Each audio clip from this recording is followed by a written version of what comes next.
Bonjour, une question que j'entends très souvent. Comment pouvons-nous faire pour comprendre nos émotions et surtout les plus désagréables, les plus compliquées à vivre? On se retrouve tout de suite juste après le jingle. Comment pouvoir gérer nos émotions et en particulier les plus difficiles telles que la peur, les angoisses, ce genre d'émotions très désagréables? Il faudrait d'abord se poser la question sur qu'est-ce qu'une émotion. Une émotion, c'est tout simplement un transmetteur de messages qui va soit permettre de faire avancer ou de bloquer notre bonheur, tout simplement. C'est une réaction naturelle de notre corps. Les émotions sont le signe manifeste de nos besoins. Du coup, qu'est-ce que ça veut dire concrètement? Eh bien, ce sont des petits signaux que notre corps nous envoie pour nous dire, par exemple, là tu as besoin de repos, là tu es triste, là tu es fatigué, là tu as besoin de reconnaissance, tu as besoin d'amour. Tout ça, voilà. Les émotions, elles ont tout le temps un sens. À présent, il faut savoir si on en tient compte ou pas. Est-ce qu'on laisse l'émotion venir jusqu'à nous ou si elle est à l'intérieur de nous, est-ce qu'on lui laisse une place? C'est comme ce tableau de bord de la voiture. Vous savez, le tableau de bord avec ces signaux rouges qui s'allument et qui vous disent « Attention, si tu ne fais pas ça, ta voiture ne marchera plus ». Là, on les voit, les signaux, sur un tableau de bord de voiture. Et rapidement, on va faire le nécessaire pour que ces voyants rouges s'éteignent. Du coup, on est obligé de les considérer. Sinon, plus de voiture. À l'intérieur de nous, on est juste fait pareil. Notre tableau de bord intérieur, il n'est pas forcément avec ces gros signaux rouges devant nos yeux. Ces signaux rouges sont à l'intérieur de nous. Ils s'allument très souvent. À nous de savoir si on les voit ou on les voit pas. Moi, pendant très longtemps, j'avais pas du tout envie de voir les peurs que j'avais, les peurs profondes que j'avais d'être, comme beaucoup de personnes, abandonnée, de me sentir rejetée, de me sentir en manque d'amour, de me sentir incapable de subvenir moi-même à mes besoins. Un tas de peurs, des peurs dans tous les sens. J'avais surtout pas envie de voir ça, parce que ça me mettait trop mal à l'aise. Donc je les mettais dans un coin tellement que finalement tous les petits signaux rouges que mon corps m'envoyait ne voulant pas les voir, à des moments j'ai dû me dire non mais vraiment là c'est pas possible, pourquoi j'ai aussi mal au dos, pourquoi j'ai aussi mal à la tête, pourquoi j'arrive plus à avancer avec mes pieds, pourquoi j'ai mal par-ci, pourquoi j'ai mal par-là. À un moment donné c'est vraiment lorsque le corps fait mal qu'on se dit ah c'est pas possible, j'en peux plus, qu'est-ce que je peux faire? Alors on finit par aller voir parfois des spécialistes qui vont nous mettre en place un peu un kiné par-ci, un ostéopathe par-là. Moi j'ai fait ça pendant des années. J'ai fait ça pendant des années jusqu'à un moment donné où j'ai fini quand même par comprendre que si je ne traitais pas le problème vraiment à l'intérieur, si je ne laissais pas la porte ouverte à mes émotions, jamais j'allais pouvoir me sortir de ces problèmes réels qui arrivaient dans mon corps. On parle régulièrement de maladies psychosomatiques, on nous dit mais c'est dans ta tête, ça va aller, quand ça ira mieux. Oui, mais n'empêche, qui c'est qui nous aide à aller mieux dans notre tête? Tout seul, franchement, moi j'y suis pas arrivée.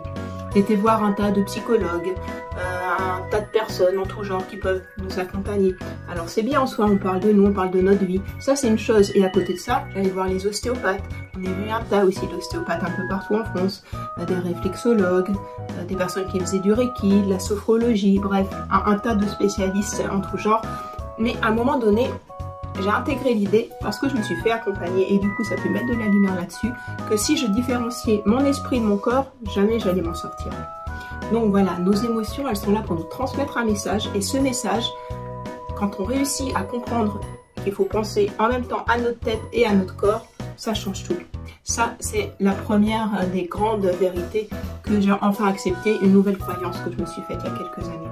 Et depuis, je vous assure que lorsqu'on met en avant que notre tête et notre corps ne peuvent pas aller l'un sans l'autre. On n'a jamais vu une tête se promener toute seule, on n'a jamais vu un corps se promener sans tête. Bref, ça semble logique quand on est ça. Dans la réalité, c'est franchement plus difficile.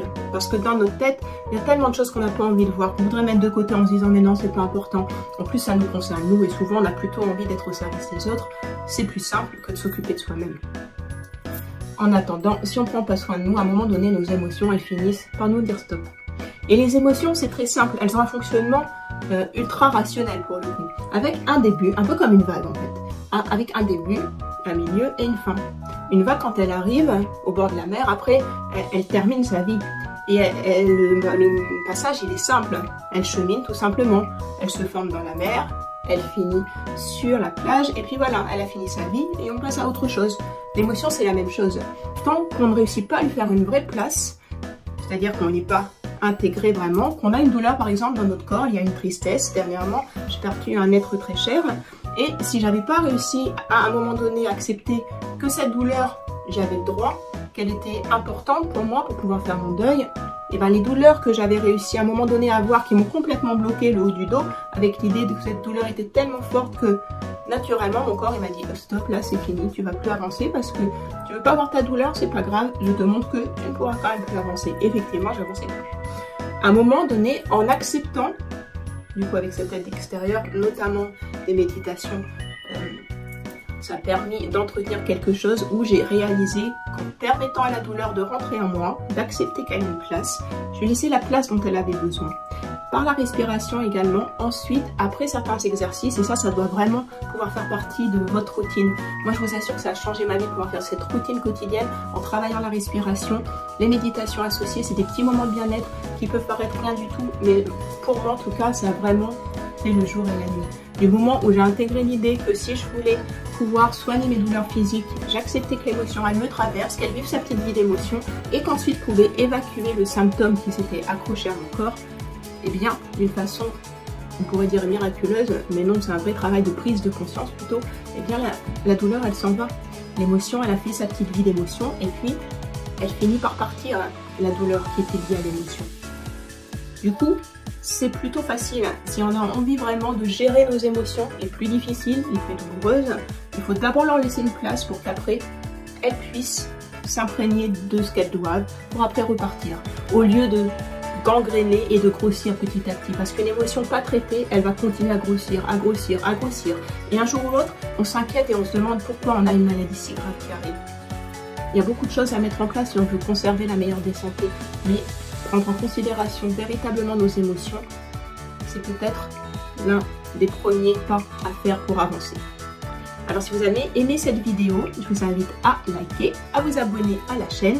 Et puis j'ai préparé pour vous une formation en ligne, une masterclass complètement gratuite qui pourra vous faire gagner aussi en valeur personnelle. Alors si vous avez envie de continuer à pouvoir évoluer et à prendre soin un petit peu de vous, allez sur le lien juste en dessous de la vidéo pour pouvoir en profiter.